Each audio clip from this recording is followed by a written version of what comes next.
SCP-2620 Object Class Euclid Special Containment Procedures. The current project director will maintain ownership of SCP-2620's blog on WordPress. As only SCP-2620 is able to create and delete posts on the blog, Foundation intervention is currently restricted to monitoring the posts and automatic post filtering of any sensitive information as needed. Should filters be unsuccessful in containing a Class B or higher information breach, deletion of the blog and neutralization of SCP-2620 is authorized. SCP-2620 is to be kept in a containment locker in Site-19. Any requests for testing are to be submitted to a Level 3 researcher and are considered low priority. Description: SCP-2620 is a top-load washing machine with dimensions of 0.7 meter by 0.7 meter by 1.1 meter. The front panel features a touchscreen with the menu displaying 4 different sections: Custom, Templates, Reviews, and Settings, as well as a Start Wash button. Custom lets a subject customize different options for washing a load, as well as an option to save their settings. Templates displays different saved options to use, as well as a default template. Settings allow a subject to customize the date, time, language, font, and sentience, although all options are unable to be modified. When any number of items are loaded into SCP-2620, the lid is closed and Start Wash is pressed. It will activate and begin to make noises typical of washers, such as water rushing in and the load being thrown around. The lid cannot be opened during the process, and the insides are unable to be examined by any means.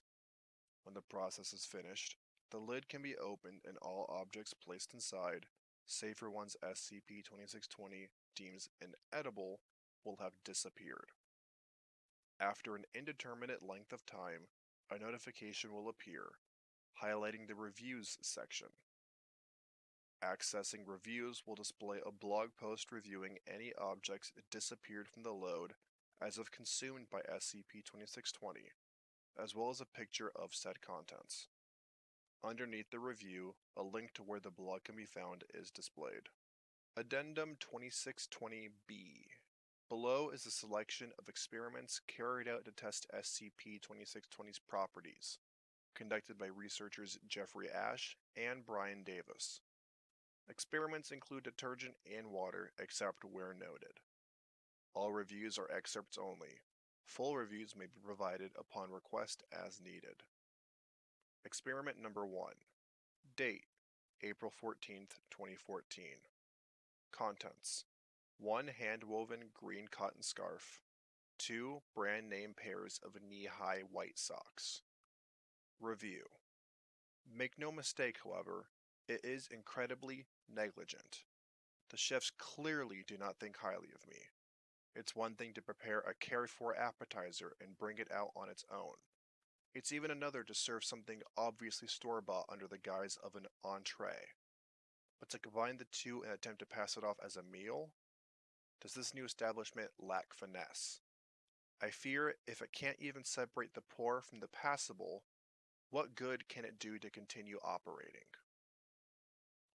Experiment Number 13. Date: April 19th, 2014.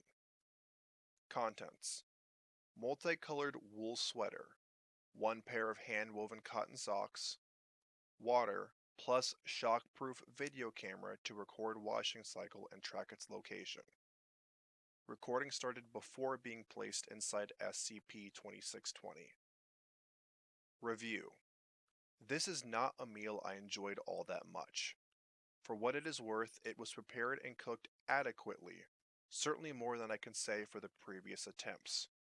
The use of colors to differentiate the dish did increase the value, and the diversity is certainly something to praise this time around. However, by the end of the meal, I was given some hideous and disgusting foreign object, as food no less. I immediately sent it back to the kitchen, as I did not want to eat something so revolting. If this experience keeps up, I will refuse to eat here any further. Note: The camera was found upon opening SCP-2620's lid. Though only minor scratches were inflicted, the camera was unable to turn on. Video recorded on the memory card cuts out the moment SCP-2620 starts the washing cycle. Experiment number 21. Date: April 23rd, 2014. Contents: leather jacket. A handwritten note saying, "Hello, can you understand this?" Review: the texture itself was nothing special. However, the presentation was slick enough to make it worth consuming. Surely it had cost enough that the place must be suffering in its profit margins. Every business has to start somewhere, though. It's obvious enough that the cooks are willing to improve. What you see is what you get, however, which made this a disappointment. There are no surprises to be had, and while I would rather take a bland meal than a nasty surprise. Of importance, I was passed a note saying, "Hello, can you understand this?" Why, yes, I am perfectly able to understand this. Obviously, I would not be as capable of a food critic as I am if I weren't able to speak and understand words. Please do not insult my intelligence like this. Notes: due to the public nature of SCP-2620's blog and its ability to respond to notes given to it, further testing along these lines is forbidden. Experiment number 42. Date: May 28th, 2014. Contents: 1 ripe red tomato, 3 leaves of romaine, no detergent or water. Review: imagine, for a moment, your server coming over to take your order. With him are 2 chefs who have been cooking your meals for you. Imagine placing your order and then being spat in the face by all 3 of them. That is what I had experienced. Utterly disgusting. Addendum 2620-C.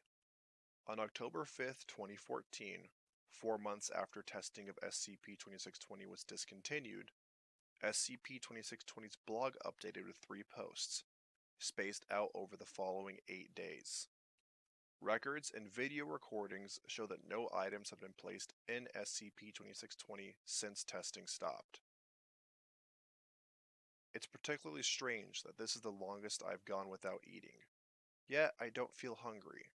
Certainly I would not mind another meal, even if it was subpar, but gathering the words to speak outside of a critical context is a unique experience.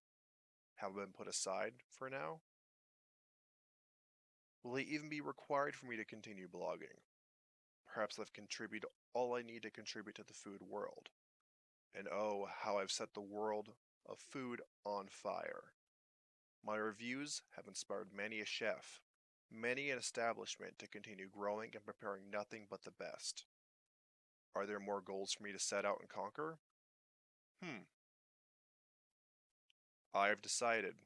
The best way for me to continue reaching out to these diligently following my ramblings with food and food culture is to talk about my experiences and my inspirations. There is an avenue for that, is there not? And as long as I find an avenue, I shall continue on. For now, I put aside my passion for food. There is no time to waste, however. Follow me into the future, friends, fans, and family alike. Let us explore new places and tastes together.